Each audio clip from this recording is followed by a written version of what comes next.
Jai Hind. Hello cadets. Today we are going to learn next article of physics from the NDA syllabus. The name of the article is siphon. Okay. Now, so what is siphon? What is it made of? How does it function?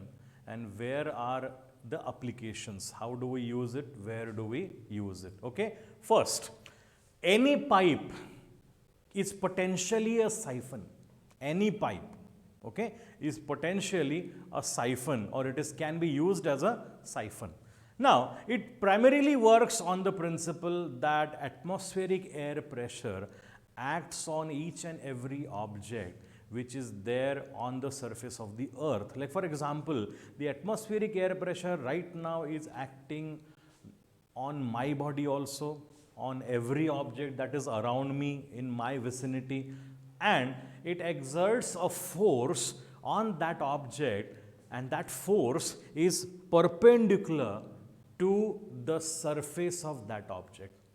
So naturally, if there is water, say in a vessel, in a pond, in a river, the atmospheric air pressure will act on that also. Now imagine that you actually have a vessel, say a large vessel containing a liquid, say water, and you want to drain this vessel, you want to remove all water from this vessel, and you do not have a bucket or a tumbler or anything. All you have is a pipe. Okay? Still, you can use this one single pipe to completely remove water, to completely drain water from this vessel. The first thing you have to do is, you have to put one end of this pipe well below the surface of water.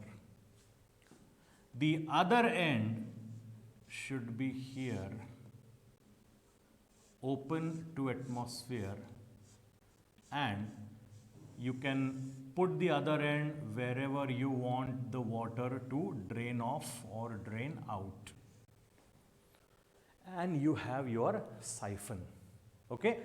To start the flow of water, first thing you have to do is, you have to suck air out of this pipe. Okay? So very much like we drink cold drink using a straw, something like that. Why? See, when there is air inside this pipe, the water level inside and outside the pipe is same. So the same atmospheric air pressure is acting inside as well as outside the pipe. That means there is no difference in pressure. Now remember, whenever a liquid flows, it will always flow from higher pressure to lower pressure. Which means that if you want the liquid to flow, first you have to create a pressure difference. So we suck air out of this pipe to create that pressure difference. So what happens is, when you suck air out of the pipe, the pressure inside the pipe now becomes less than the pressure outside. This pressure outside the pipe will always be equal to the atmospheric air pressure. Now what will happen as a result of that? First, as the pressure inside has reduced, the water from the vessel will flow into the pipe, and the liquid level in the pipe will begin to rise. It will begin to increase. As the liquid level increases, as it reaches here, up to this point, then it automatically starts to flow out, and now the flow of water will begin. The flow of water will start. Not only that, the flow of water will be self-sustained, meaning once you suck air out of the pipe, out of the siphon, and the flow of water has started, once it starts, it will continue to flow on its own. You do not have to apply any more pressure now. That is the fundamental advantage of a siphon. What happens in a siphon, therefore, is that you do start movement of liquid, But you have to put energy, you have to use a force, you have to suck air out of the pipe only to start the flow in the beginning. Once the flow starts, it will continue on its own. Now, you want to stop the flow completely. All you have to do is take this pipe completely out of this vessel. Once you take it out, the flow will stop. Now, if you put it back again, the flow will not start because you are back to the original condition. That is, there is same water level inside as well as outside. So, pressure on both sides is equal.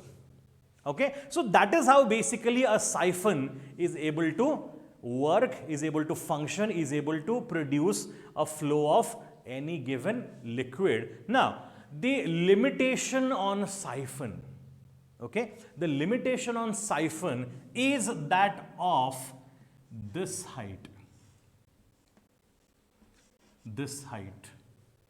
okay. Imagine water. Now, we know that for water, the barometric height of water column is 10.24 meters. What exactly it means? It means that if you want to use a siphon with water so that the water flows like this, you can put the siphon like this, but in order to have a self-sustained flow of water, this height must be less than 10.24 meter. Why? If it becomes greater than 10.24 meter, the water will climb only up to this much height. It will not be able to go beyond that, and that way the flow of water will not begin. So this is the main limitation of a siphon, that this height should be less than the barometric height of that liquid. Like, if you remember, for mercury, the barometric height is equal to 0.76 meters. 0.76 meters. That means if there is, instead of water, there is mercury in the vessel, and you want to pump the mercury out of the vessel using the principle of siphon, in that case what you can do is, you can have the height of the highest point of the siphon above the mercury level by 76 centimeter or less. If it becomes more, the liquid simply will not flow. It will just not flow. Now, considering water, this height is quite large. This height is actually quite large. That is the reason that since ancient times, we have been using the principle of siphon for irrigation purpose, for water supply purposes. There are two examples. Even today, wherever canal irrigation is available, okay, so water is supplied from the dam to through the canal to the farms. Now, the water flows through the canal due to natural slope of the terrain. Okay, because we know water always flow from higher level to lower level. So canals are built exactly in that way, from higher level to lower level. So water will flow along the natural slope. But how does a farmer take water from the canal into his field? There they use a siphon. So again, they put a pipe of considerably large diameter, one end of the pipe into the canal, other end of the pipe in the field, and then instead of sucking air out, see, because now it's a big pipe that we are talking about. It's not a small pipe, it's a large pipe. So what they do is, they make an arrangement like this. First thing, this kind of siphon is provided with a valve here and an inlet here to pour water, and there is another valve here. Okay, you pour water from here and you completely fill the siphon. Now what exactly has happened? First, now the siphon is completely filled with water where this valve is below the water level on this side. Please remember this. This valve is below the water level on this side. Okay, next. Once all of the siphon is filled with water, then this side, this inlet for water is completely sealed. That means not even air is allowed inside. It is sealed firmly. Okay. Now again notice the status, the situation. Entire siphon is full of water, but the flow hasn't started yet because it has been completely sealed at the inlet and the valves on both sides, they are closed. Okay. Next, what do? We open these two valves simultaneously. Okay. Now when these valves are opened, first you open this valve.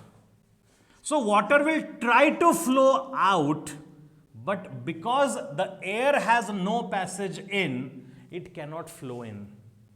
So when you open this valve, immediately after that, almost exactly after that, you open this valve, and that way flow of water starts from the reservoir or from the canal into the field. So because this pipe is having a very large diameter, you can't just manually suck air out of it. But yeah, if it is a small pipe like this, you can suck the air out of it and start the flow. So siphon has this biggest advantage.